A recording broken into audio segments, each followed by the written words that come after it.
Salut à tous, j'espère que vous allez bien, j'espère que le réveil n'a pas été trop difficile, hein. Je pense que si quand même. Aujourd'hui vidéo tranquille, on va revenir un peu sur ce qui s'est passé hier et je vais répondre à vos questions Instagram.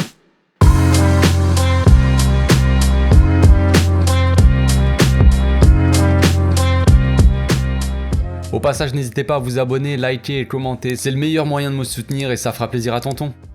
Avant de démarrer la vidéo, je tiens à vous dire que j'ai quasiment fini la vidéo FAQ. Je la sortirai, pour ceux qui n'ont pas trop suivi, je la sortirai dimanche là. Donc voilà, je me suis fait plaisir, c'est un petit kiff. J'espère qu'il y aura du monde pour voir ça, parce que franchement ça fait plaisir. Voilà, j'ai répondu à pas mal de questions, je crois que j'ai sélectionné genre 17 questions, quelque chose comme ça. Donc la vidéo sera assez longue, je crois qu'elle fait genre dans les 40 minutes, un truc comme ça. Donc voilà, et j'annoncerai évidemment aussi le vainqueur du jeu concours pour le maillot. Donc, retour sur ce match un peu scandaleux, hein. Franchement, beaucoup de choses à dire autour du match, pas que sportivement. Déjà, oui, le Barça a totalement perdu sur le terrain, ça c'est clair, mais le Barça a aussi perdu en dehors, dans les tribunes, pas forcément à cause de l'équipe, à cause du club, à cause de... Il y a beaucoup de choses. En vrai, il y a beaucoup de choses un peu mystérieuses, un peu bizarres aussi. Aujourd'hui, je vais pas faire d'analyse des buts, de quoi que ce soit, de comment on a joué, tout ça. Ça va être plus des réponses à vos questions. Donc, on va démarrer directement avec la question de Le Mas qui demande: qu'est-ce que t'en dis par rapport aux socios qui ont vendu leur billet hier? Donc il y a beaucoup de questions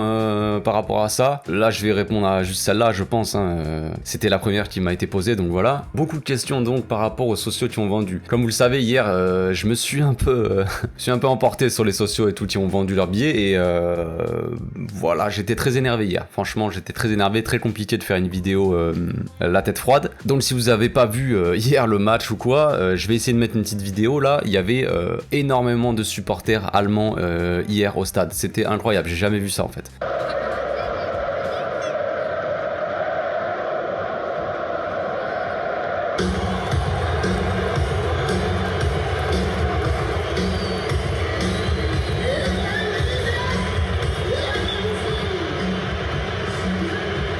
Je n'ai jamais vu ça. Je pense que c'est peut-être jamais arrivé dans l'histoire du Barça, ou alors faut remonter très loin. Donc hier, il y avait 30 000 supporters allemands de Francfort, là, et il y avait 49 000 supporters du Barça au stade. Donc quasiment 50-50. C'était incroyable. C'était incroyable. C'est un grand scandale. Donc il y a plusieurs raisons à ça, et il y a des raisons un peu mystérieuses. Je saurais pas vraiment l'expliquer. Et puis pour l'instant, on n'a pas vraiment de réponse non plus. Donc déjà, dans un premier temps, oui, il y a des socios qui ne sont pas venus. Pour quelle raison, je ne sais pas. Déjà, le match en lui-même, c'était un match important où vraiment les joueurs avaient besoin de soutien. On l'a vu au match aller, ça a été compliqué pour nous. Et là, il fallait que le public soit là derrière les joueurs pour les pousser vraiment. Hein, on voulait un stade en feu, comme on l'a vu ces derniers temps. Par exemple, il y a quelques temps contre l'Atlético, où vraiment il y avait eu une ambiance exceptionnelle, contre Bilbao aussi. Enfin, des ambiances comme ça qui transcendent un peu les joueurs et qui, voilà. Et ça, on avait besoin de ça, un quart de finale en Coupe d'Europe, tu as besoin de ton public, qu'il soit à fond derrière toi. Donc que les socios ne viennent pas au stade, bon, à la limite, je peux comprendre que certains soient pas, ils ne puissent pas venir, mais là, ça fait beaucoup. Je crois qu'il y a 20 000 socios qui n'ont pas pu venir, donc 20 000 frères, ça me paraît quand même excessif. Donc ça, déjà, je ne comprends pas pourquoi ils ne sont pas allés soutenir leur équipe, déjà dans un premier temps. Après, dans un second temps, il y a des socios qui ont revendu leur place, mais ça, apparemment, ça se fait. Bon, ce n'est pas uniquement, voilà, mais c'est des choses qui se font. Il y a des socios, en fait, quand tu es socio du Barça, donc tu payes à l'année, je sais plus combien ça coûte, mais ça coûte quand même un peu cher, on va dire. Donc, tu as ta carte de socios et tu as des réductions sur les abonnements. Quand tu habites à Barcelone, je crois que tu as des réductions sur les places pour aller au stade, mais quand tu es socio du Barça, tu as des réductions sur les abonnements à l'année pour aller voir les matchs. Donc, ce qui se passe, c'est que des socios, eux, des ennemis du club, clairement, prennent des abonnements comme ça avec leurs cartes sociaux pour avoir accès à tous les matchs, et une fois qu'ils ont les billets, ils les revendent au marché noir, on va dire, devant le stade ou quoi. Ils les revendent beaucoup plus cher. Par exemple, hier, il y avait des socios qui ont vendu leur place 500, 600 balles ou quoi. Il y a même des gens sur Twitter qui ont vu ça, vraiment des socios qui faisaient des posts Twitter en disant je vends ma place à 500, 600 balles, tout ça. Donc ça, déjà, voilà, c'est chacun fait ce qu'il veut, vend ses fesses pour combien il veut, combien il estime son âme, mais bon bref, ça c'est un détail, c'est entre eux et leur conscience, hein, ils font ce qu'ils veulent, mais je trouve pas ça correct. Déjà, le fait de prendre des abonnements, tout ça c'est un scandale, mais à la limite, si tu peux pas aller au match hier soir et tu vends ta place plus cher, bon voilà, mais après faire de l'argent sur le dos de ton club, c'est quand même ne pas vraiment être un supporter. Pour moi, c'est compliqué. Mais il y a pas que ça, il y a eu des choses qui sont sorties, des gens qui ont accusé un peu le club aussi d'avoir d'avoir vendu des places aux Allemands. C'est faux. C'est faux en fait. En fait, le truc c'est que le club avait dit aux sociaux, comme je l'ai dit hier, que ceux qui ne pouvaient pas venir, qui remettent leur place, on va dire, au club, pour que le club puisse les vendre aux supporters du Barça qui voulaient venir soutenir le club. Ce qui s'est passé, c'est que les Allemands, eux, ne pouvaient pas acheter les billets sur le site du Barça. Sur le site du Barça, les cartes allemandes étaient bloquées. Ils ont fait exprès de bloquer les cartes allemandes pour pas que les supporters, parce que normalement, le Barça doit laisser un certain nombre de places au club adverse pour que le club adverse puissent vendre leur place sur leur site, tout ça. Mais ça n'empêche pas normalement les supporters allemands d'aller sur le site du Barça et de se faire passer pour des supporters du Barça lambda quoi, pour acheter des places directement sur le site du Barça et aller dans le stade n'importe où, pas dans l'endroit spécialement pour les supporters allemands, mais dans tout le stade. Mais pour éviter ce genre de choses, le Barça avait bloqué les cartes de crédit allemandes. Voilà, ça déjà c'est un fait, donc ce qui veut dire que les supporters allemands, eux, sont passés par des tours opérateurs, on appelle ça, je sais pas vraiment exactement comment ça marche, je vous avoue, mais en gros, ils sont passés soit par des sociétés espagnoles, soit par des gens qui vivent en tout cas en Espagne, pour pouvoir acheter leur place. Voilà ce qui s'est passé. Mais il n'y a pas que ça non plus. Il y a encore d'autres choses qui se sont passées, vraiment pas très claires. Je pourrais pas être très clair là-dessus, mais il y a eu des témoignages de gens qui ont été au stade hier et qui ont parlé de ça sur Twitter, des Espagnols directement, des sociaux, une meuf qui, par exemple, ça c'est l'exemple concret que j'ai pu lire, la meuf était devant l'entrée du stade avec son application, son truc de sociaux, son QR code et tout pour se faire scanner pour pouvoir rentrer dans le stade. Donc elle n'a pas remis en vente sa place, elle n'a pas machin, elle comptait aller au match tout simplement. Et elle arrive devant le stade, elle va pour se faire scanner pour rentrer et la sécurité lui dit que son code a déjà été scanné. Et ça, il y a eu plusieurs choses comme ça qui se sont passées. Donc comment c'est possible? J'ai l'impression qu'en fait, il y a eu un hack des données des sociaux, je ne comprends pas comment c'est possible, mais il y a eu beaucoup de cas comme ça en fait. Des gens qui ne pouvaient pas accéder au stade parce que leur QR code d'abonnés avait déjà été utilisé. Et il y a eu un autre témoignage aussi où un Allemand est arrivé avec son QR code de sociaux, donc un supporter de Francfort, donc lui il n'a pas de carte de sociaux, il n'a pas d'abonnement à l'année, tout ça. Il avait sa carte de sociaux d'abonné, tout ça, et il est rentré, il s'est fait scanner, le QR code n'a pas marché, je ne sais pas pourquoi, je ne sais pas, mais le QR code n'a pas marché, mais le gars de la sécurité a vu que voilà, il avait la carte de truc et tout machin, il l'a laissé passer quand même. Genre le QR code marche pas, mais dans le doute, j'ai pas envie de faire scandale ou de ça parte en cacahuète ou je ne sais quoi, il a fait rentrer le gars. Donc ça, voilà, il y a eu beaucoup de choses comme ça qui sont passées très bizarres.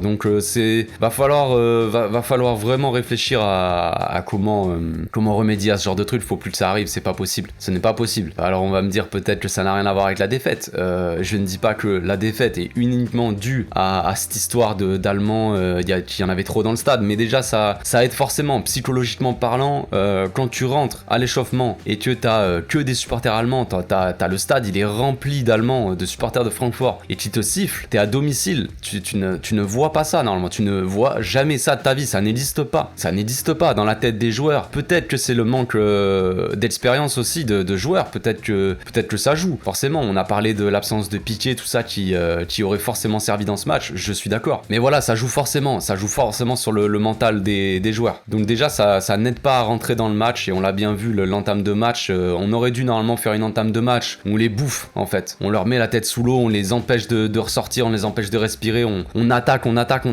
les gars. Ça aurait dû être une entame de match comme ça. Rappelez-vous de la remontada 6-1 là, contre le PSG, l'entame de match était folle, le match était fou. On avait été les supporters, enfin voilà, ça avait aidé. Le fait qu'il y ait tous les supporters, le stade rempli, que les supporters ils poussent, c'était une ambiance folle. Le match s'était emballé, c'était irrespirable pour les Parisiens. Et ça, on ne l'a pas vu hier, alors qu'on aurait dû voir ça. Donc forcément, ça joue. Donc voilà, beaucoup de choses bizarres un peu autour de cette histoire de billets, tout ça. La vice-présidente du club a parlé et elle a dit que le Barça n'avait pas vendu de place aux Allemands, donc que ça venait pas d'eux directement. Ils n'avaient pas vendu depuis le site, ils n'avaient pas vendu de place aux Allemands. Mais elle a dit, comme je l'ai dit, donc que les Allemands étaient passés par des entreprises espagnoles, tout ça, pour pouvoir acheter des billets, mais qu'il n'y avait pas que ça. Après, elle n'en a pas dit plus, je crois. Donc voilà, moi j'en sais pas plus, mais il y a des choses pas très claires dans cette histoire. Il va falloir vraiment changer de mode de fonctionnement. Il y a des, comme je l'ai dit tout à l'heure, les sociaux qui sont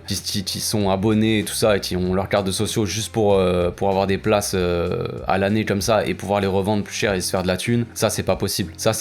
Voilà. C'est un truc qu'il faut régler. Ça c'est plus un truc général, on va dire. C'est pas vraiment par rapport au match d'hier. Voilà, ce n'est pas unique. Hier, il y a eu beaucoup de choses qui sont passées. C'est pas uniquement des sociaux qui ont vendu leur place. C'est ça que je veux dire. Il y a eu d'autres choses.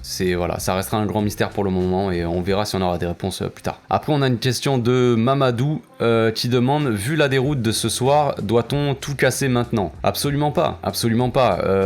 Tout ne se joue pas sur un match. On peut pas effacer tout le travail qui a été fait hier. Il y en a beaucoup qui crachent sur Xavi, qui dit qui défendent, on va dire, Koeman. Voilà, Koeman, lui, il avait gagné des trucs. Xavi, lui, il va faire saison blanche et tout. Mais frère, Xavi, il est arrivé en novembre, octobre, je sais plus. Il est arrivé en plein milieu de la saison et il a dû faire avec ce qu'il avait. Il a redressé le club comme jamais. On l'a très bien vu. S'il y avait eu Koeman, on serait peut-être relégable à l'heure qu'il est, genre. Donc voilà, Xavi nous ramène à la deuxième place. Il a pas réussi à faire le taf, on va dire, en Ligue Europa, ça c'est clair. Hier, c'est pas qu'il a pas été bon en soi, c'est que tactiquement parlant, il a pas été, il s'est fait battre tout simplement. Il a été battu par Francfort, clairement. Sa tactique n'a pas marché. Après, est-ce que il a le choix vraiment, parce que disons qu'il a pas énormément de choix dans ses joueurs et il peut pas faire trop de tactiques différentes non plus, changer tout le match d'un coup, c'est compliqué. Peut-être, je sais pas, j'essaie de comprendre en même temps. Je vous avoue que j'ai pas vraiment réfléchi plus que ça à la question, mais voilà, en tout cas, non. Est-ce qu'il faut tout casser? Non, on peut pas tout casser, tout ce qui a été construit par Xavi depuis qu'il est arrivé sur un seul match. Après, il faut des changements dans l'effectif, ça c'est clair. Il y a beaucoup de joueurs qui n'ont rien à faire là. Pas envie trop de cracher sur Mingueza, sur quoi machin, ouais. Moi je l'ai déjà dit plein de fois ici, Mingueza, arrière droit, c'est pas son poste, tout ça, donc on est obligé de bricoler à chaque fois parce qu'on a tout le temps des blessés. Encore une fois, Pedri qui se blesse, tout ça, voilà, on est franchement, c'est pas notre saison les gars, c'est tout. Genre déjà, on a très mal démarré, on a démarré avec Ansu Fati qui était blessé pendant je sais pas combien de temps, Pedri qui était blessé tout le début de saison, après Dest là qui se blesse, on a Alves qui revient, ils l'inscrivent pas en Ligue Europa les gars, on est obligé de bricoler tout le temps. J'ai l'impression qu'on a bricolé toute l'année, donc c'est compliqué aussi. Donc après voilà, cette équipe est jeune encore, il y a beaucoup de choses à améliorer, mais c'est une équipe en reconstruction, ça c'est toujours le cas les gars, c'est toujours le cas, ça n'a pas changé depuis le début de la saison, c'est ça. Depuis que Xavi est arrivé, c'est ça. Il doit reconstruire, rebâtir vraiment un collectif fort, et ça prendra du temps les gars, ça prendra du temps. Alors oui, on a déchiré le Real, les supporters du Real ils ont tendance à l'oublier ça, mais bon bref, on a déchiré le Real, on a battu les grands d'Espagne, hein. On a battu l'Atlético depuis qu'il y a Xavi, tout ça. Le Xavi fait du très bon travail, mais le taf n'est pas fini tout simplement. Il manque encore beaucoup de choses à cette équipe. Il manque peut-être un tueur devant, il manque des joueurs qui vont apporter beaucoup plus d'intensité, il manque de banc aussi. On n'a pas de banc pour faire souffler les joueurs. Regardez Jordi Alba, on peut pas le faire souffler. Voilà, beaucoup ont craché sur Busquets hier, sur Jordi Alba, sur les cadres, on va dire. Ouais, Busquets faut qu'il parte. Les gars, il y a 2-3 matchs, Busquets il était monstrueux, et là d'un coup, parce que on perd, d'un coup Busquets doit partir. Ça marche pas comme ça. Il nous faut un banc pour pouvoir faire tourner, pour que les joueurs puissent souffler de temps en temps. Là, il y a personne qui peut souffler. Jordi Alba, frère, il a pas de remplaçant. On va me parler de Baldé, mais frère, Baldé, il revient à peine de blessure. Il a fait 2 matchs avec la B, il va jouer un quart de finale de Ligue Europa. Non, c'est pas. Il nous faut un remplaçant vraiment costaud. Il nous faut une doublure. Il nous faut vraiment un gars comme Alves et Dest, tu vois. Genre Alves, il peut jouer des matchs, Dest aussi en tant que titulaire. Baldé, on l'a bien vu, il peut pas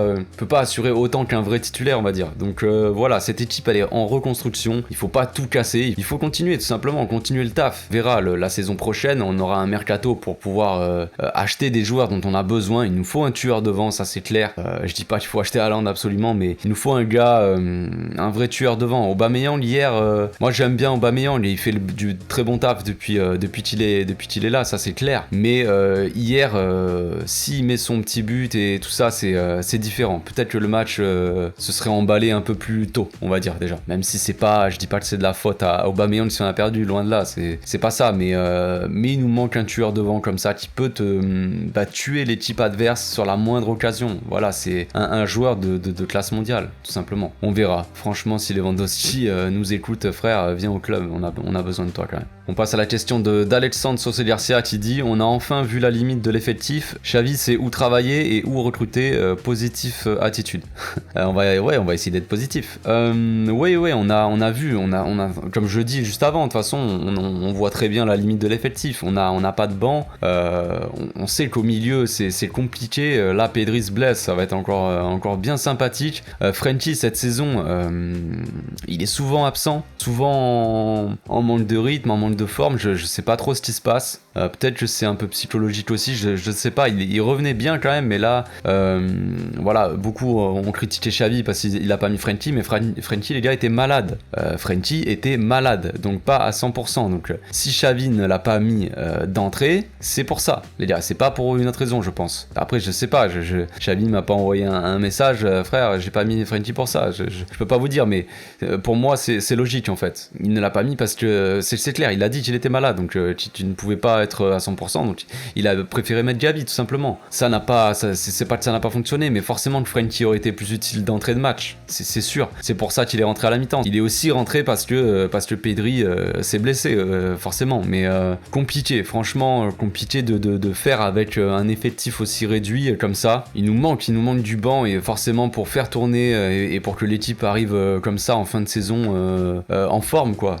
Tout simplement. Je sais pas si c'est un problème physique, forcément il y a le côté mental qui joue de toute façon sur ce match là avec le coup des supporters, tout ça on peut l'expliquer plus ou moins comme ça, mais il y a quand même un problème psychologique à cette équipe, je ne sais pas.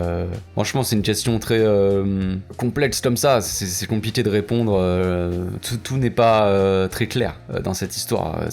Le mal est profond à mon avis, je pense qu'il faut retravailler. Xavi, quand il est arrivé, il a ramassé une équipe quand même à la ramasse psychologiquement. Il a travaillé pour ça, pour que les joueurs se sentent mieux, tout ça. Il a travaillé sur la cohésion de groupe, tout ça. Mais le travail est loin d'être fini, visiblement. Il y a des joueurs qui manquent d'expérience, il y a des joueurs d'expérience qui sont peut-être brisés par toutes les défaites du passé, tout ça. Peut-être que ça fait un mauvais mélange, peut-être que le groupe n'avance pas, peut-être que certains... on voit Araujo, par exemple, il a une grosse mentalité, il avait envie hier, on le voit à la fin du match, il était à deux doigts de s'arracher son maillot dès qu'il loupait une occasion, ou qu'il était à deux doigts de mettre sa tête, mais que c'était trop haut, je ne sais quoi, des choses comme ça. Dembélé aussi a montré un gros mental hier, et à côté t'as d'autres joueurs qui dans des naufrages comme ça sont invisibles. Pas de jeu de nom en tête comme ça, mais peut-être que Jordi Alba était dans ce cas-là, peut-être que Mingueza aussi était dans ce cas-là, mais Mingueza, voilà. Après j'en veux pas spécialement Mingueza, c'est comme ça. Moi j'en veux pas non plus à, par exemple à Sergio Roberto, tout ça. Pour moi ils n'ont pas le niveau pour être au Barça, clairement, mais je leur en veux pas à eux. C'est pas des ennemis du club, genre les mecs tu vois. J'en veux plus à certains joueurs qui voulaient pas baisser leur salaire, qui veulent jamais partir, comme Umtiti qui est là depuis des années, le gars est blessé, tout ça, le club veut le vendre, veut trouver une solution. Le gars, lui, on dirait qu'il voulait pas partir, là il voulait plus ou moins partir, il se reblesse, frère, on dirait que c'est fait exprès. Les sensus comme ça un peu qui mettent du temps à baisser leur salaire, alors que les mecs méritent pas un salaire comme ça parce qu'ils jouent jamais, et qui veulent en plus de ça pas partir du club parce qu'ils sont très bien payés. Non, moi je pars pas. Ça, moi j'en veux à ce joueur là, mais des joueurs qui quand ils jouent, ils essaient de faire de leur mieux même s'ils sont mauvais, bah écoute, frère, je peux pas leur en vouloir. Ils méritent pas spécialement de jouer au club, mais voilà, maintenant il va falloir aussi changer des choses dans l'effectif, ça c'est sûr. À la fin de la saison, on attend quand même beaucoup de changements, on attend une grosse lessive, on va dire, de Laporta quand même, mine de rien. Je dis pas qu'il faut dégager Busquets, tout ça, même si j'avais dit, mais je sais pas si j'avais dit qu'il fallait dégager Busquets, mais disons que j'avais dit qu'il fallait plus qu'il soit titulaire. Là, peut-être que c'est pas uniquement ça le problème, c'est surtout un problème de banc, comme je le dis, et il faut quand même faire du ménage. Il y a des joueurs qui n'ont rien à faire là, qui pompent le fric du club, et il faut investir dans des joueurs vraiment qui peuvent apporter à ce club là. Il y a des joueurs dans l'effectif qui n'apportent plus rien au club parce qu'ils ne font pas partie du projet de Xavi. Il faut que ces joueurs partent, absolument. Voilà, c'est tout. Question suivante de Olivier. Les supporters ont-ils négligé ce match alors qu'on avait besoin d'un Camp Nou brûlant? Bah comme je l'ai dit, oui, les supporters, je pense que certains supporters ont négligé ce match-là, je ne sais pas pourquoi. Je sais qu'en Espagne, je sais pas si c'est vraiment une excuse on va dire, mais bon, peut-être que ça a joué un peu. Cette semaine, c'est la semaine, alors je sais plus comment ça s'appelle, c'est la peut-être la Saint-Jordi, ou ça c'était hier, je sais plus. C'est une semaine spéciale en gros pour les chrétiens, il me semble. C'est voilà, c'est la semaine de Pâques et tout ça, donc il y a vachement il y a beaucoup de fêtes, il y a beaucoup de choses comme ça pendant toute la semaine. Peut-être que les habitants de Barcelone mettent en pause un peu certaines choses, peut-être leur travail, peut-être leur truc comme ça pour rester en famille vraiment et faire des choses comme ça. Donc peut-être que ça joue, je ne sais pas, je ne connais pas assez le sujet pour vous dire ça. Après, je sais pas si c'est vraiment une excuse. Sur un soir comme ça, aller voir un match de foot, je sais pas. Après, voilà, chacun est libre de faire ce qu'il veut. Hein. Si c'est question on va dire de religion ou quoi, je ne sais pas. Je ne sais pas. Après, il y en a, ils jouent au foot même en période de Ramadan. Donc voilà, je sais pas. C'est pas à moi de juger par rapport à ça. Après, si certains ont vraiment négligé ce match-là et ne sont pas venus juste parce que ils avaient la flemme ou juste parce qu'ils s'en foutent, ouais, non, c'est bon. Non, frère, ça ne marche pas comme ça. L'équipe, comme je l'ai dit tout à l'heure, avait besoin de ses supporters, d'un Camp Nou brûlant, comme tu dis, frérot. Et ça n'a pas été le cas du tout. On a eu l'impression de jouer à l'extérieur et même si ça n'est pas la raison principale de cette défaite-là, de cette déroute, de cette humiliation, ça joue forcément. Ça joue forcément sur le mental des joueurs. Ensuite, on a Steve qui demande: quelle sanction proposes-tu pour ces traîtres de socios? Je sais pas, je sais pas. C'est pas à moi de dire quoi que ce soit. Je ne sais pas, mais ce qui est sûr, c'est que va falloir réfléchir. Va falloir que le club prenne des décisions par rapport à tout ça. C'est pas possible. Ce qui s'est passé, ça ne peut pas se passer à nouveau. C'est impossible. Ce n'est pas. C'est un scandale. C'est une honte. C'est une honte ce qui s'est passé. Voilà. Faut pas que ça arrive à nouveau. Ça, c'est pas possible. Donc, va falloir que le club prenne des décisions, trouvent des solutions pour que ça n'arrive plus jamais, tout simplement. Et concernant les socios qui vendent leur place ou tout ça, qui viennent pas au match, je sais pas. Le club peut pas savoir pourquoi certains socios ne sont pas venus. Il y en a qui sont pas venus, comme je l'ai dit tout à l'heure, parce que ils préfèrent vendre leur place, tout ça, c'est pas correct, peut-être. Mais il y en a peut-être qui ont pas pu venir parce qu'ils étaient pas disponibles, ou je ne sais pas, parce qu'ils étaient partis en voyage, ou j'en sais rien pour quelle autre raison. Donc voilà, est-ce que le club peut savoir ça? Je sais pas, ils vont pas demander des preuves aux supporters, montre-moi la preuve que tu ne pouvais pas venir. Genre, c'est très compliqué cette histoire. Mais va falloir voir. Est-ce qu'ils peuvent vérifier que certains socios ne sont pas venus? Par exemple, certains abonnés, socios, tout ça, qui sont abonnés à l'année, ne vont jamais voir les matchs. S'ils ont la possibilité de voir ça, il faut leur enlever leur carte. Ça ne sert à rien. Ça ne sert à rien. T'inquiète pas, frère, il y aura quelqu'un d'autre pour le prendre. À part ça, je vois pas trop quoi te dire. Là, comme ça, je saurais pas quelle solution prendre. On va pas les punir, on va pas les bannir du stade non plus, mais sauf si on a la preuve, évidemment. S'il y a la preuve que certains socios et abonnés sont donc abonnés et à l'année et revendent toute leur place à chaque fois 2 fois plus cher devant le stade pour se faire de l'argent et font ça juste pour l'argent, ces gens-là, il faut qu'ils soient bannis, clairement. Enfin, après, il faut avoir la preuve, quoi. C'est ça le truc. Ensuite, il y a Morod Gary qui demande: a-t-on vu notre Barça plus beau qu'il ne l'est réellement? Possible.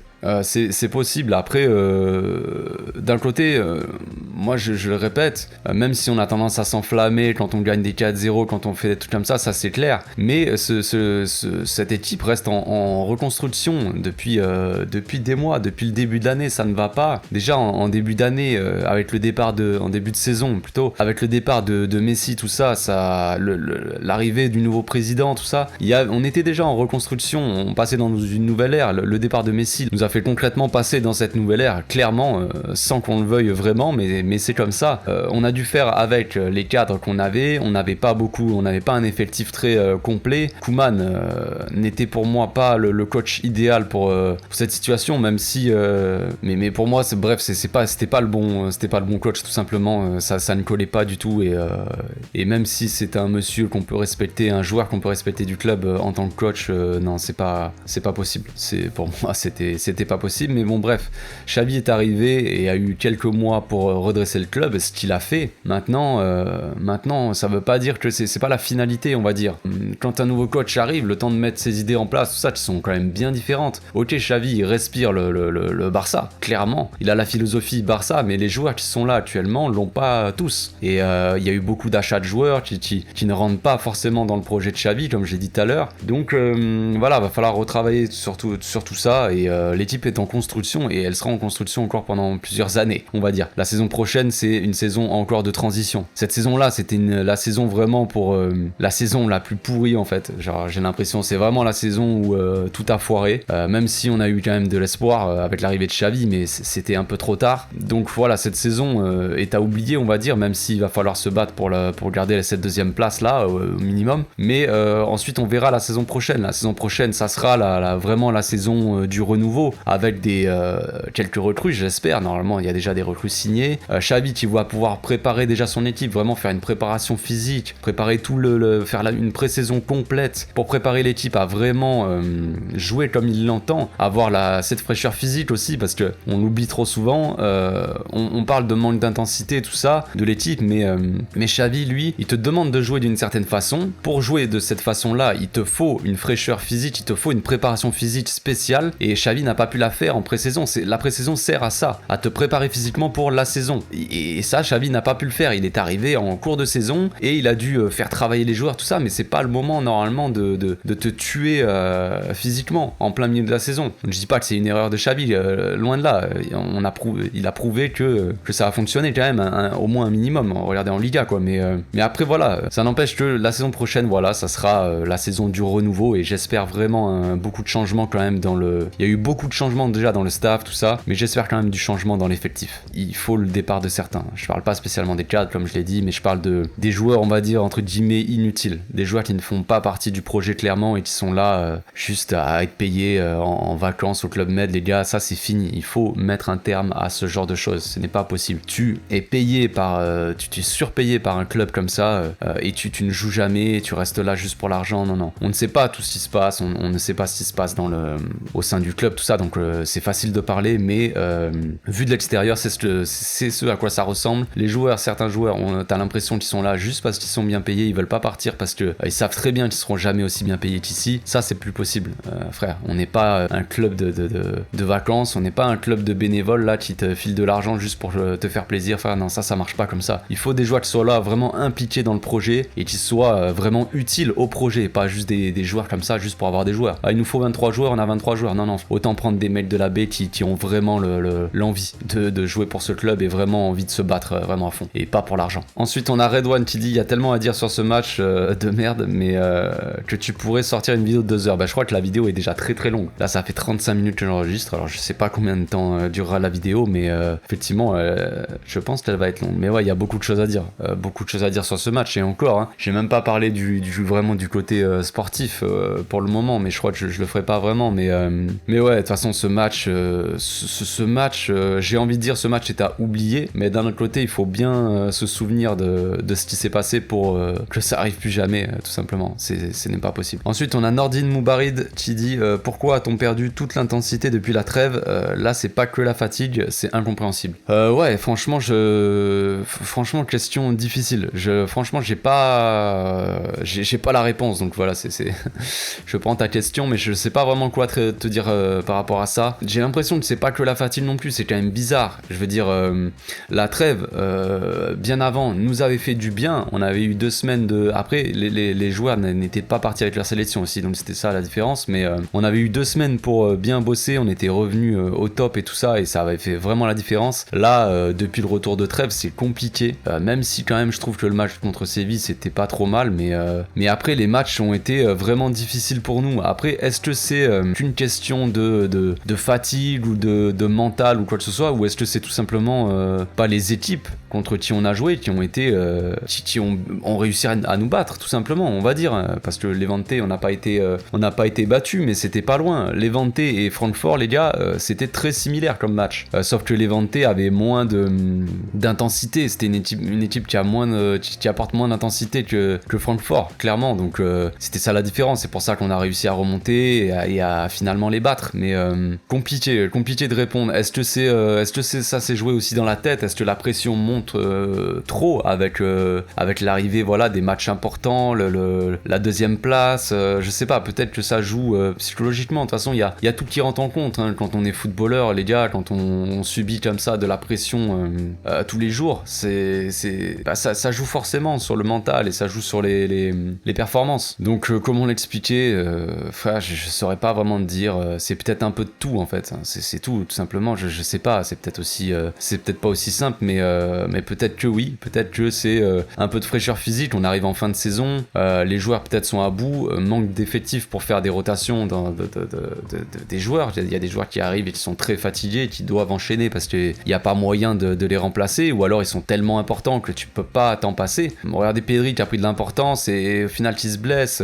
Busquets qui est très important dans l'effectif mais qui là et ne peut pas répondre à ce genre d'intensité qu'on a eu hier soir parce que d'un côté il peut pas se reposer, il est obligé d'enchaîner et il a plus l'âge pour, voilà, c'est comme ça. Jordi Alba pareil, joueur très important de l'équipe qui n'a aucun remplaçant, donc compliqué, franchement c'est compliqué. Peut-être un problème de fraîcheur physique, peut-être un problème de mental qui a pas tenu aussi, tout simplement. Franchement il y a beaucoup de, je pense qu'il y a quand même pas mal de raisons à ça. Ensuite on a Pierre HK qui dit Xavi s'est foiré avec le milieu qui n'a pas existé comme à l'aller et Mingueza. Ouais.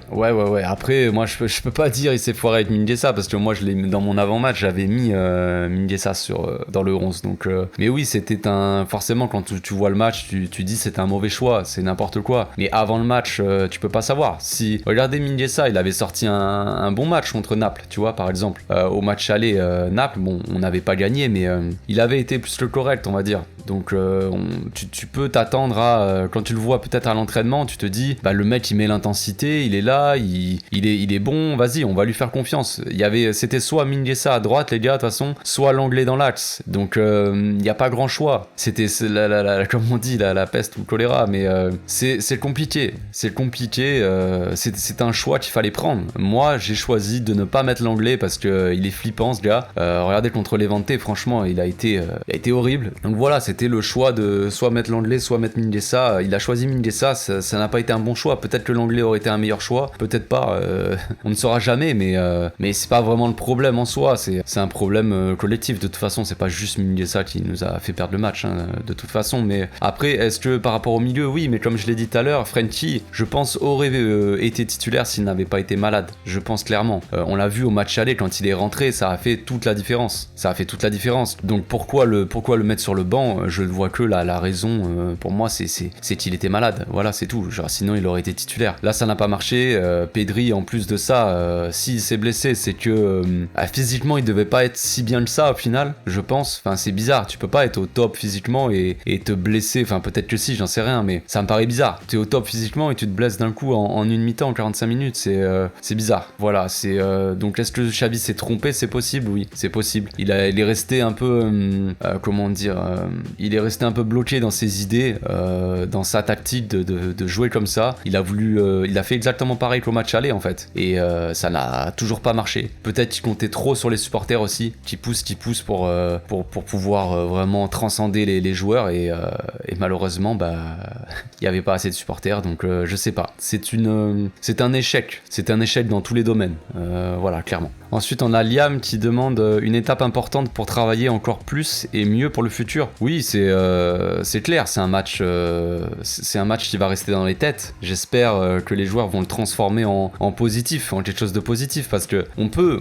réagir différemment selon la mentalité des joueurs, selon les gens. Tu peux réagir différemment à ce genre de match. Tu peux tomber dans une forte dépression, voilà, te dire c'est fini, et tu baisses les bras, et tu peux aussi te servir de cette défaite-là, qui fait très mal, pour mieux te relever et bosser encore plus. Donc pour moi, oui, cette défaite-là et cet échec doit servir aux joueurs pour se relever, pour bosser encore plus, tout simplement, et travailler vraiment sur ses lacunes. Mais il y a pas que le problème d'intensité aussi. Je pense qu'il y a un autre problème à cette équipe-là, c'est qu'il manque, je l'avais déjà dit dans une autre vidéo, je crois, mais il manque quelqu'un qui va débloquer le match, tout simplement. Dembélé est ce type de joueur, mais on le voit bien, c'est un type de joueur très, on va dire, spécial. En soi, il a des qualités exceptionnelles, des qualités de centre magnifiques, qui auraient pu apporter des buts. Il a une vitesse folle, voilà, il quand même en dribble, voilà, il a martyrisé pas mal